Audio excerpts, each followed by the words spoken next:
Shalom, my bitches. My end is here with audio only, bringing you the epilogue to Billy Bob's Space Trucker. So then, let's begin. Billy Bob slowly walked forward through the fog, finding himself on the bank of a river as he approached a man sitting in a chair, casting a fishing line out into the water. He had gray hair and a big mustache, foregoing optical surgery for glasses. As Billy Bob walked through the bushes, the man looked over his shoulder and gave the chair next to him a pat. "The fish ain't biting today for shit, but it's a nice spot, isn't it, kid?" "Hey, Grandpa." He took the seat next to his mom's father, picking up the fishing pole next to him and casting it out into the river. He looked up at the sky and felt like they were in some nice, serene river valley up in the mountains, but couldn't really see anything he recognized. When he looked down, he noticed he was wearing white. "Oh, this is one of those stupid dream things, isn't it?" "Seems that way." "I should have known when I found you out here fishing instead of in a strip club." "Two happiest days of my life. Marrying your grandmother and putting her in the ground. She was a great woman, but after a few decades I was dying for some strange." "Gross." Billy Bob thought it over for a moment, and then looked at his grandfather. "Wait, why aren't we in a strip club? I figured your wrinkly old ass would take every chance to be in one." Suddenly, they were in a club with low lights in front of a stage, as Billy Bob averted his gaze from a muscular man in a banana hammock performing in front of them. "Oh, what the fuck?" "What? I thought you were into guys. I brought us to the Golden Banana." "Damn it, Grandpa, how many times have I told you being on the dance team in school doesn't mean I'm gay?" "No harm if you are. What an adult does with another consenting adult is their choice." "Not gay." His grandfather shrugged, and they were in the cockpit of his Longhorn instead. He looked around and smiled as he looked out into the deep dark of space. It was comforting. "That's better. I didn't mean to go to a strip club, you know. I just meant you always seem to be in one." "The hell I am. I'm a busy man for my age. I'm only in strip clubs 3 nights a week. Maybe 4. Nothing wrong with living it up at my age." The old man grinned and leaned back in his chair, popping open a beer as he took a sip. "Speaking of, you're not dead, are you? You moved to Texas, too, to hunt lava fish. Last I heard, at any rate. Did a stripper give you a heart attack, you dirty old man?" "My ticker is strong as a bull's. Course, if a gal did give me a heart attack, it wouldn't be just from looking, if you know what I mean." He grinned and chuckled as Billy Bob rolled his eyes. "Gross again. So why am I here talking to you and not Grandma?" He kept his hands on the controls, watching the FTL lanes as he drove. He'd have to keep a steady pace if he wanted to make his 99. "Why would you talk to her? All she'd do is scold you for being a degenerate who plays sissy sports."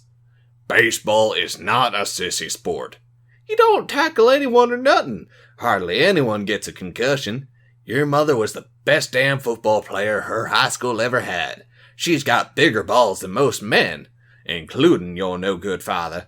I never did approve of her marrying that fancy city boy.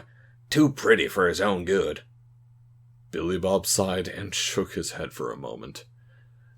"I really wouldn't call him a city boy." "He don't know everyone in his hometown. Clearly he's a city boy."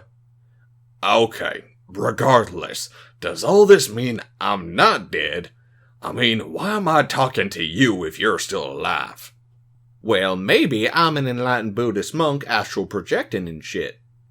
Billy Bob laughed out at that. "Not a fucking chance.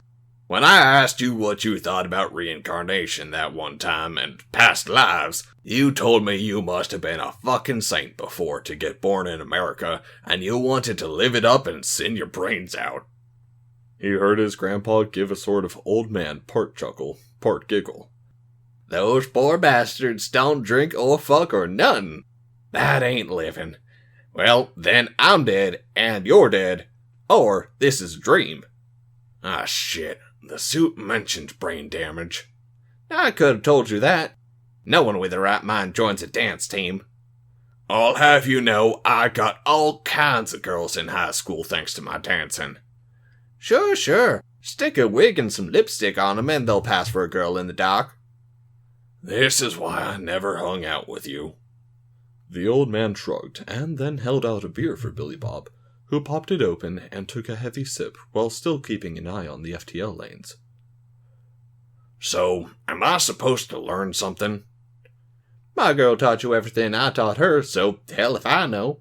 Maybe this is to teach you not to get so fucked up so much and learn how to fight properly. He took another sip from his beer and let out a belch. I know how to fight, Grandpa. Billy Bob sighed for a moment. That's not what your brother said. What? Ted Rex? My brother who's built like a fucking tank? The same brother who's a Special Forces legend? The same brother who entered a bull riding competition in high school and was disqualified for punching his bull in the face after it tossed him off and knocking it out? That guy says I can't fight. Yeah. When you ask that guy if I can't fight, he's gonna say no. He's my fucking brother on top of all that shit. Billy Bob snorted. I just wanted to fly things. Hey, the damn Space Force. I was sure you were gay when you became a pilot. They're not gay. He paused and thought back on his career with the Space Force and the volleyball courts in basic. Well, not all gay. He paused for a moment and then looked over at his grandfather. Wait, were you hoping I was gay? The old man shrugged. I figured your sister's a doc. Might as well have a gay grandson too to even it out. What about Cousin Davy? He's gay. How do you not know this? He married a man. I thought that was for health insurance or something. Billy Bob sighed and shook his head, unsure if his grandfather was serious.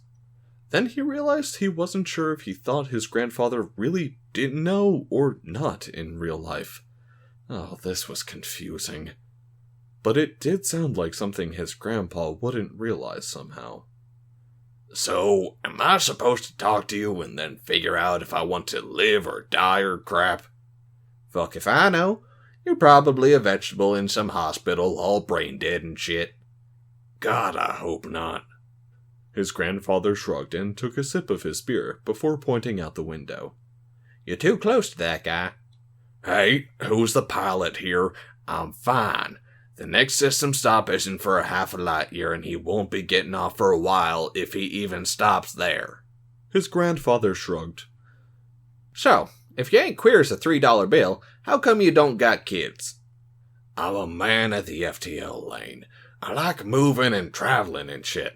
I don't want to settle down yet. I'm only in my 20s after all. Pretty late 20s. Soon you'll be too old. Having kids in your 30s is not too old. Billy Bob shook his head and drank more of his beer, as his grandpa finished his off, and then got out of his seat to go back and get another one. Anyway, I don't think I'll be having kids. I like a girl, but she's a Xeno. Oh, a Xeno lover. That makes sense. If it wasn't guys, it would be Xenos. Is it a she Xeno and not a he Xeno? Yes. She got nice tits? Jesus Christ, Grandpa. What? I can totally understand if she's got a big rack. Or like 3 or 4. Hell, maybe even 6 big ones. Show me a Xeno with half a dozen big old bazongas, I might well suffocate to death. I need to hear exactly 0% of this, Billy Bob said as he slowly shook his head and rubbed his face in disbelief. The sort of disbelief when an older relative does something horrible, but for some reason you can't call them out on it, for reasons you don't quite understand, so you just can't believe it. How the hell you think you got here, kid? I fucked your grandma, and at some point, she shit out a bunch of kids, and one of them was your mom. At this point, Billy Bob was loudly speaking gibberish to try and drone out his grandfather. She went against my wishes and fucked your dad, and obviously they boned quite a bit, 'cause you're the middle of 5. You do know old people still have sex, right? I swear to God, old man, if you don't stop right there, I'll toss you out the airlock. You can't tell me that when you were my age, you wanted to hear this shit from your grandfather. He glared at his grandpa for a moment, and then the old man thought it over before shrugging. Yeah, probably right. They sat quietly for a while as Billy Bob drove through the space lanes before suddenly realizing something. Wait, why am I driving? This isn't real. I still don't know if I'm dead or alive or in a coma or what. He walked back over to his grandpa, then back out, still wondering if driving mattered, since he wasn't sure what was going on. What are we even doing here? Who knows? Probably just your last brain cells either dying or getting back to work. Let you talk things through with yourself. Learn things. I didn't learn shit. There you go. That's a spirit. So you never did tell me if your Xeno gal's got nice tits. Stop. Fine. Gonna have kids with her. She's a Xeno. Well, have you tried? No, but we're different species. This isn't Star Trek where everyone is somehow a human with different paint, and they can all apparently interbreed. I'll be lucky if I get out of sex with my hide intact. Ah, a real scratcher, eh? Sounds like my kind of gal. Either way, you should at least try having kids with her, because the trying is the fun part. Having kids is overrated. And if it doesn't work out, just keep trying. Is this my takeaway from this? Sure! That and the fact that if you don't wake up, your mother is about to punch you in the face. He opened his eyes as he saw a fist racing towards his face. He tried to move, but he didn't have a chance as he caught the blow with his red cheek, making his teeth click as the blow turned his head to the side. Oh, fuck! He really wasn't aware of much else around him, but he could see white walls and people in scrubs, and his mother standing over him. "What's your name?" What? He started to reach up and clutch his face, but the pain was receding faster than he expected. She grabbed his shoulders and began to shake him physically. "What's your name?" Jesus Christ, Mom, you know my name. It's Billy Bob Space Trucker. He was sitting up now, rubbing his face as he looked around the room. His mom was in her garrison uniform, and obviously not her power suit, or she would have killed him with that punch. Even so, he was a little surprised how much that blow had initially hurt. There were a few doctors, or nurses, or whatever medical people around, staring at him and her in surprise. He was hooked up to some machines, and had an IV of blue-purple stuff leading to his arms. He'd been dreaming about something. He couldn't remember what. The hell was that for, Mom? "These pussies told me you needed time, and may never come out of your coma. And if you did, there was a chance you'd have brain damage and not remember your name. I told them that was crap, and I'd prove it." So you punched me in the face. It worked, didn't it? He'd long ago learned it was better to not point out to his mother that some solutions didn't require hitting people. You did strike your superior officer, you know, he muttered as he tried to figure out how the rest of him was feeling. He was sore, pretty much everywhere, especially his face after that hit. "Superior officer?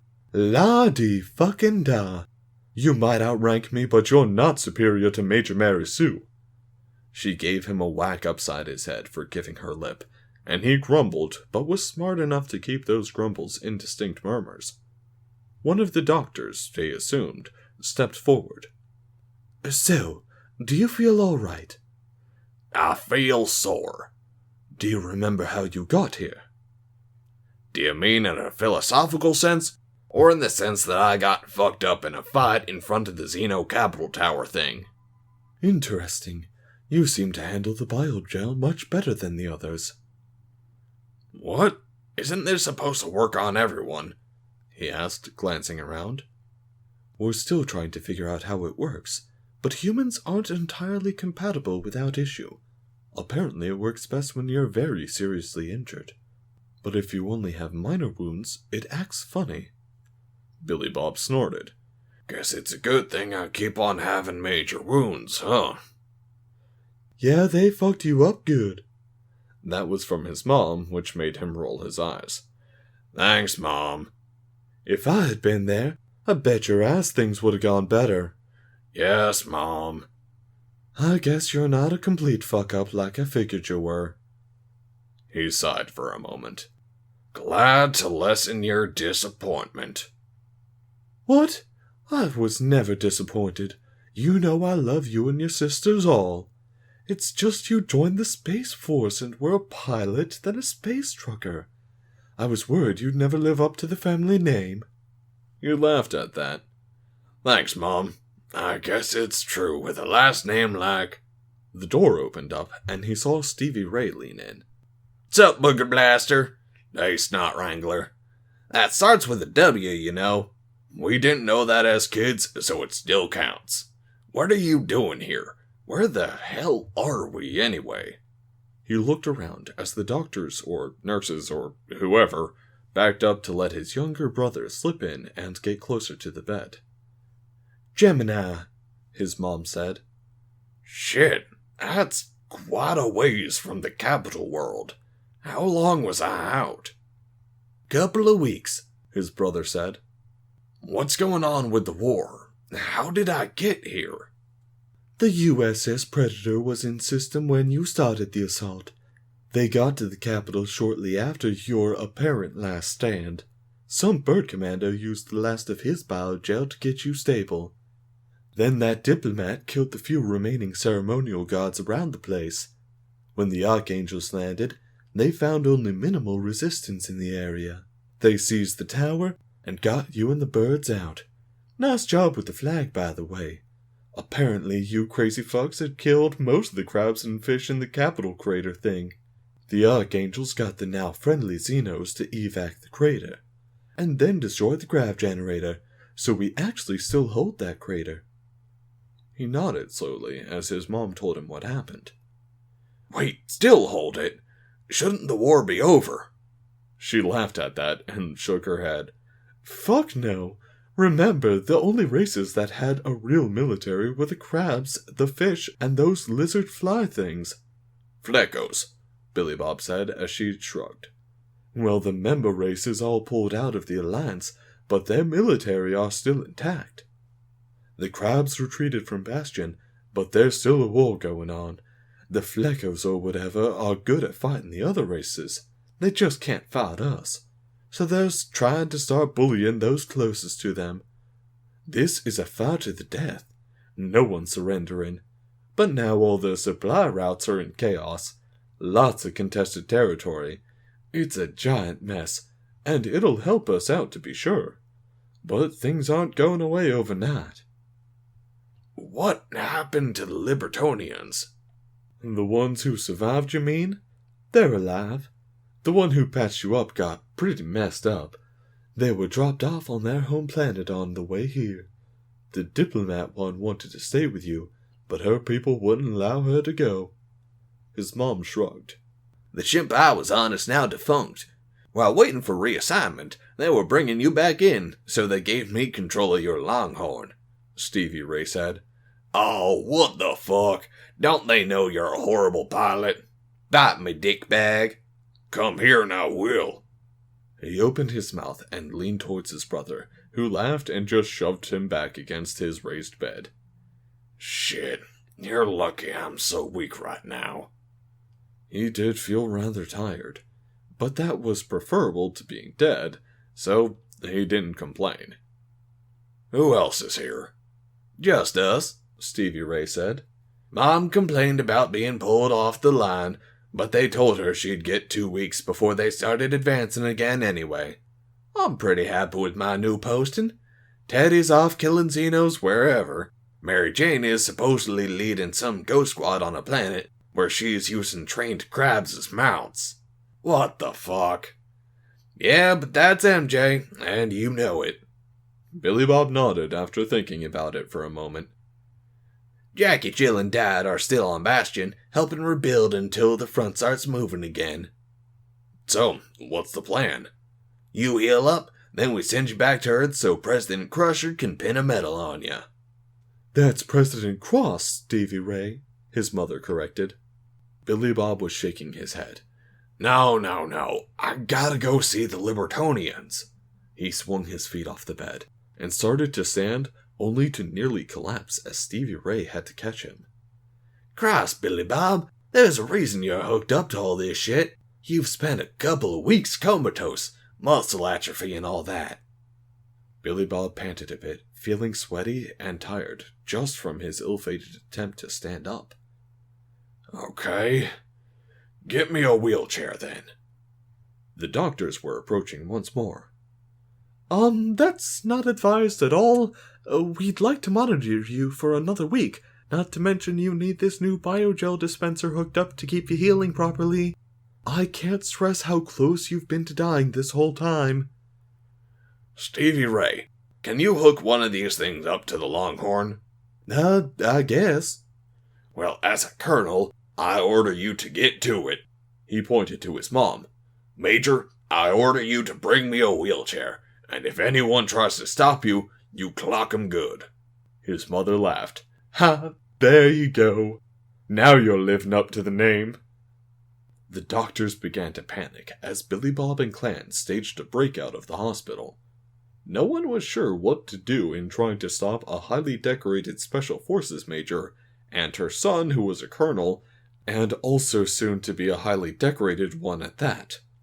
So, soon enough, Stevie Ray was wheeling Billy Bob back into the back of his Longhorn, while their mother kept the soldiers at bay with a large wrench. Stomp her! Billy Bob cried out with a smile as the four-legged fox ran up to him, once Stevie Ray brought him on board. The creature lived up to his name, stomping around the wheelchair as Billy Bob rubbed his head, turning to wave to his mother as he saw her out the back hatch when it started to close as Stevie Ray got them in the air. They ignored demands from the brass to return to the hospital, and Stevie Ray had hooked up the dispenser in the main cabin for Billy Bob, so they were all set. Mittens provided him plenty of company as he sat around healing up. The FTL lanes around human space had been reactivated since the remaining Council forces had all pulled back to their own territory, but it was still slow going with a war on. Took them 5 days to get from Gemini to the Libertonian homeworld. They were still skirmishing with the crabs in the space between their planets in the system, but neither side had moved much. Once he announced their presence to the Libertonians, they were brought in with an escort as Billy Bob got to see the Libertonian homeworld. Well, the real thing. He'd seen the painting he helped Emily steal. Lots of mountains overlooking gorgeous-looking river valleys, but he wasn't sure what the gas was at the bottom of the valleys. They seemed to like building cities on top of the mountains, and he saw plenty of them flying around as they landed near a big city he figured was their capital. He wondered how long it would take for him to get a hold of Emily. She was probably stuck in some sort of boring meeting, or debrief or something. He walked to the airlock of the Longhorn, moving around slowly but surely since he'd had a few days of steady biogel and Earth-standard gravity to get his muscles working again. Then as he opened the hatch, Emily was right in front of him. No! She jumped up with a big smile. Billy Bob!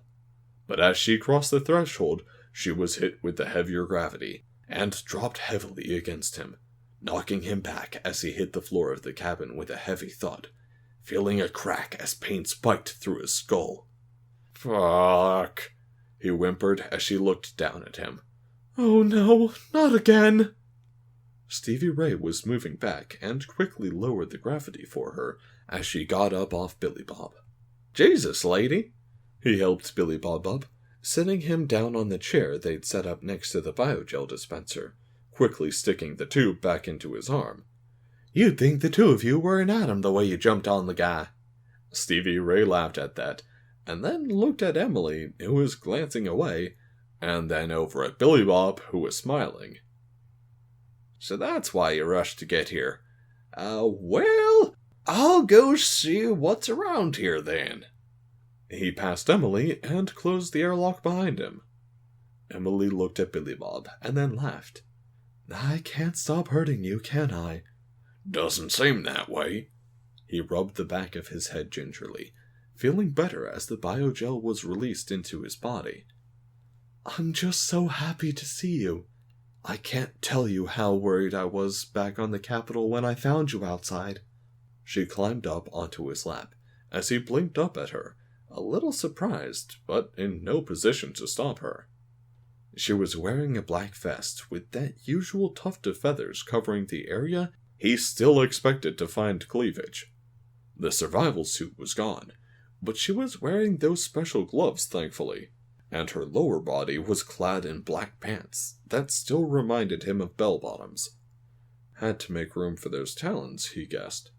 She rubbed her 2 upper hands along his face, her 2 lower hands along his chest, as he arched a brow. You seem frisky.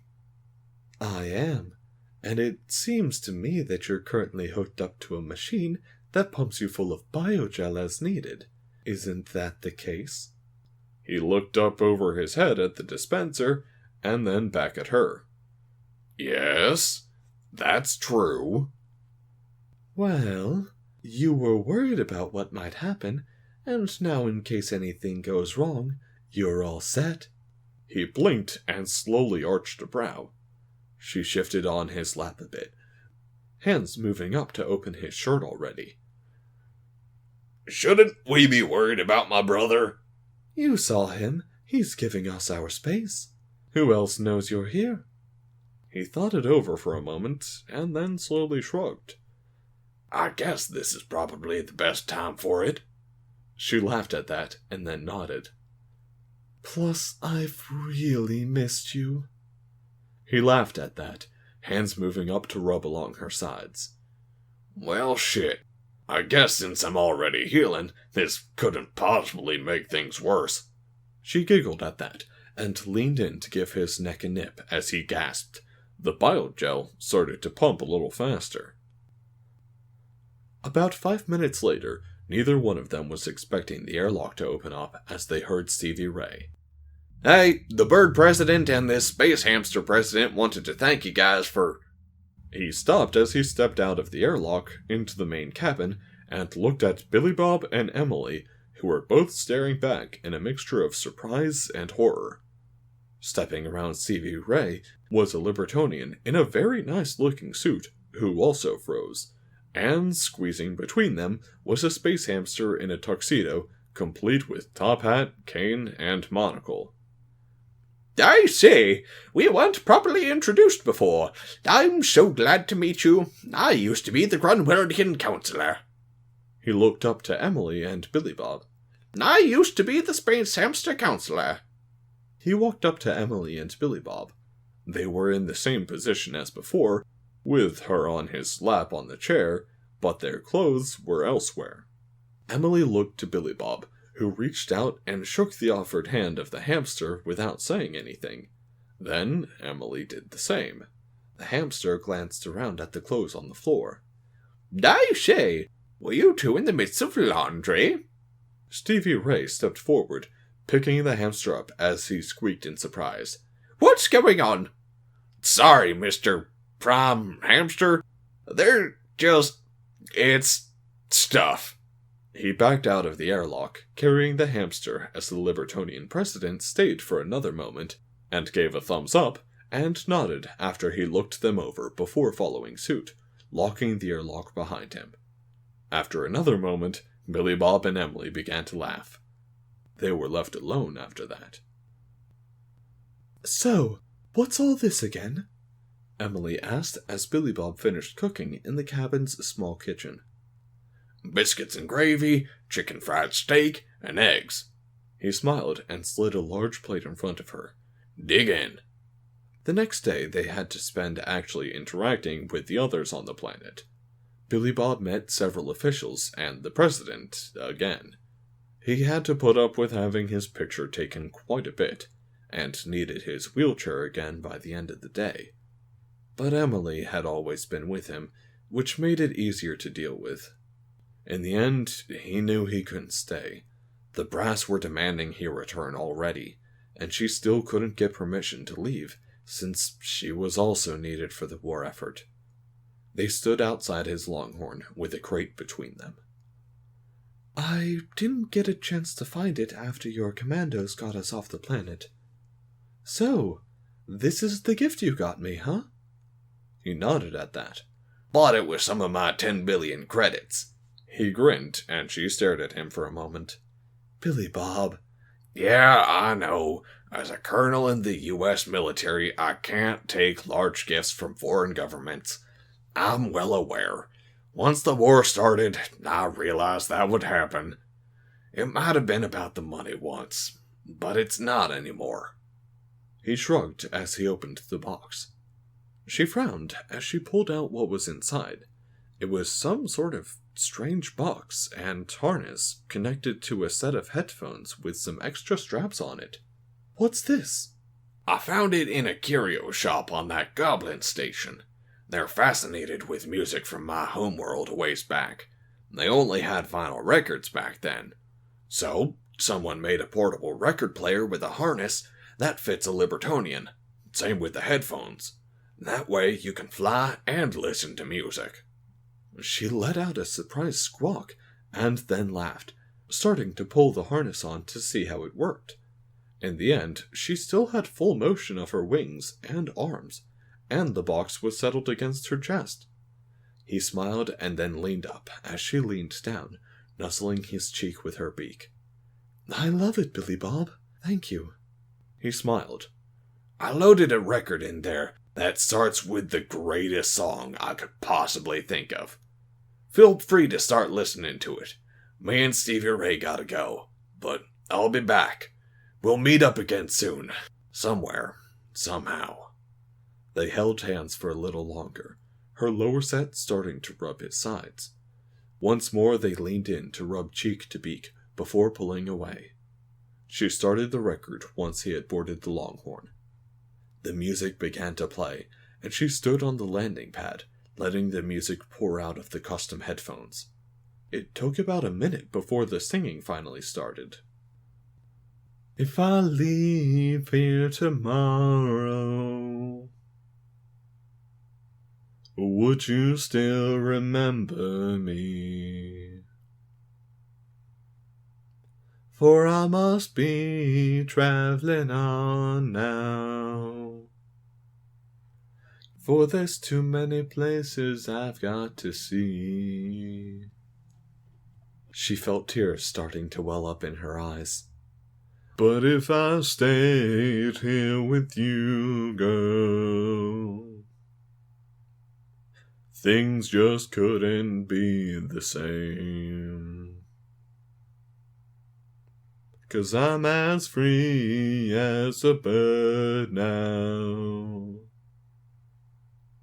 And this bird you cannot change. Oh, oh, oh, oh, oh, and this bird you cannot change. And this bird you cannot change. Lord knows I can't change. The singing stopped for a minute, and the Longhorn took off, moving up slowly. She quickly ran to the edge of the platform, leaping off as she took flight, working hard to keep up with the ship as she saw Billy Bob in the co-pilot seat where she used to sit. He looked over at her and smiled, waving as she listened to the lyrics start again. Bye bye baby, it's been sweet love, yeah. Though this feeling I can't change. But please don't take it so badly. 'Cause Lord knows I'm to blame. She was flapping her wings harder to keep up now, the tears streaming out of her eyes as she smiled, flying as fast as she could. But if I stayed here with you, girl, things just couldn't be the same. 'Cause I'm as free as a bird now. And this bird you cannot change. Oh, oh, oh, oh, oh. And this bird you cannot change.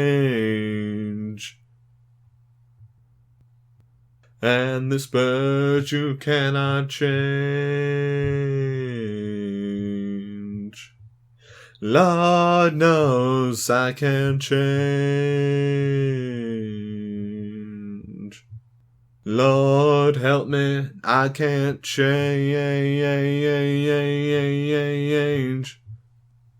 The tempo of the song began to build up as she flew, and Billy Bob looked over to Stevie Ray, saying something as the Longhorn began to dip and dive, letting Emily swoop down, twisting and spinning alongside as she flew. Lord, I can't change. Won't you fly free, bird, yeah. The ship began to pull up, and she shifted to climb with it as she listened to the music, wings speeding harder and harder as she flew almost straight up to try and stay even with the Longhorn. She could see Billy Bob laughing and smiling and crying as much as she was at this point. The music kept playing, and she kept up as they rose higher and higher, the sky growing darker and darker as her breath started to come out in puffs. She'd never dared fly this high before. Finally, she couldn't rise any higher, gasping out as she had to angle down, starting to glide and level out as she turned to fly, back down, face up, to watch the Longhorn keep going up into the sky as the song reached a fevered pitch, before finally breaking. As she began to glide back down towards her home, she saw the Longhorn getting smaller and smaller, until she couldn't see it anymore, and the song didn't really end. It just faded away. I recognize that I didn't do the ending justice, and I apologize. That's about as best as I could do. Alright. So we're moving on from Billy Bob here on out. Like, favorite, and subscribe if you enjoyed it, and I'll see you guys next time. Have a nice one, y'alls.